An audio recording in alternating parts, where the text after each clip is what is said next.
ئێستا کە هەژارم کە فەقیر و دەستکورت و مەبەستمەوەیە کە کەسێک قەرزارە، ئەو کەسێک کە قەرزارە و فەقیرە.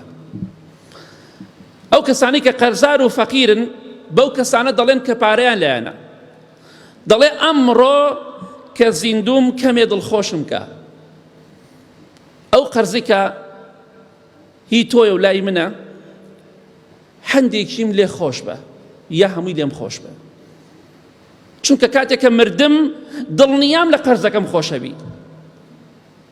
ئەی باشە ئەو کاتێک کە من مردم دەستەکەی بە گیرفان تا پارەم بۆ ئەدەیت و ئەڵەی پارەم ناوێ، بەڵکو قەرزەکەیشم لێم خۆشەبی و خزمەتی ماڵ و مناڵەکەیشم دەکەی. ئەی باشە کە ئەمڕۆ زیندوم بۆ ناڵی فڵان کەس ملیۆنێک لامە 250,000 بۆ خۆت دڵخۆشم کەی، خۆشم و مناڵەکانیشم دڵخۆش کەی، هەتا زیندوم دڵخۆشم کە لە قەرزەکانم خۆش بە. لە کاتێکا تۆ هەتۆ من نیمە. باسی کەسێکم کە فەقیر و هەژار و دەستکورتە و قەرزارە.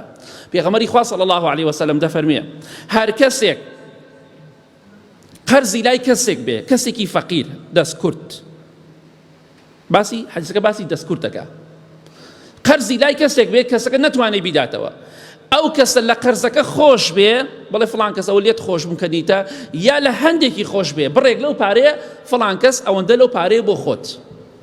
چەندێک خۆشە کابرایەک ملیۆنێک فەقیرە، ملیۆنێکی تۆ قەرزارە، تۆ کاتێک قەرزەکەت ئەداتەوە تۆڵی کاکە ئەمە ئەم 250,000 بۆ خۆت، ئەم 100,000 بۆ خۆت لەو قەرزە.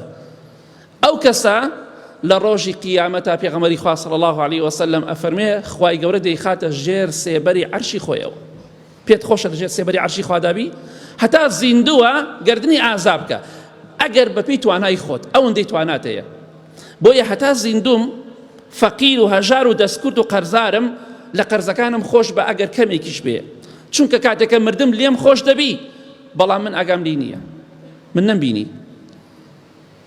بۆیە لە دنیادا دڵخۆشی کەن. بۆیە کاتێک کە دەبینی کەسێک دەمرێ، ئەو ئینسانە بۆ نورە کابرا کرێچیە، بینیمانە بە چاوی خۆمان، بیستومانە کرێچیە و فەقیر و هەژارە.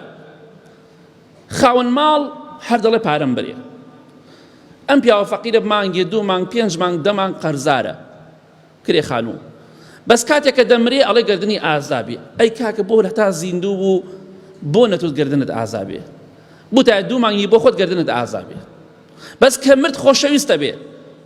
بەڵام خۆشتر ئەوە بوو، چاکتر ئەوە بوو، وەک پێغەمبەری خوا فەرمێ صلی الله علیه وسلم گەورەترین کردەوە وەیە دڵی لای خوای گەورە خۆشەویستترین کردەوە وەیە دڵی موسڵمانێک خۆشکەی. تۆ دڵیت خۆش کردایە بوو تا کاک فڵان کەس مانگی 150,000 لە خانوویەکەی، کاتێککە 150 10,000 بۆ بشکێنە، خۆ کەم ناکەی، خۆ احتیاج نابی، بەخوا بەو 10,000 دەوڵەمەند نابی، بە وەرنەگرتنیشی فەقیر و هەژار نابی، دڵخۆشیکە. خۆ ئەو نیعمەتەی بە تۆ داوە تۆش پیاوەتی و چاکەی پێوە بکە. بۆیە هەتا زیندوم و قەرزارم و احتیاجم یارمەتی دەرم بە، دڵخۆشم کە بەوەی کە لە بەشێک لە قەرزەکانم خۆش بە یا لەسرم بوەستم. ئەو کاتە ئینشاڵڵا ئەگەر ئێمە کۆمەڵگایەکی ئەومان بۆ دروست بێ بە دڵنیایەوە دڵخۆش دەبین. بۆیە کاتێک کە مردین دەڵین خۆزگایە لە ژیاندا گردنی فڵان کەسمان ئازاب کردایە، لە قەرزەکەی خۆش بووینایە، بەڵام تازە ڕۆشت. بۆیە ئێستا زیندوین دەتوانێت ئەو شتانە بکەین بەپێی توانە، هەر شتێکی کەمیش بێ بشکێنی، بۆی ئینسانێک خۆش لای خوای گەورەش بزر نابێت و هۆکارێکە بۆی کە لە ڕۆژی قیامەتە ئینشاڵڵا لە ژێر سێبەری عەرشی خوای گەورە دابێت.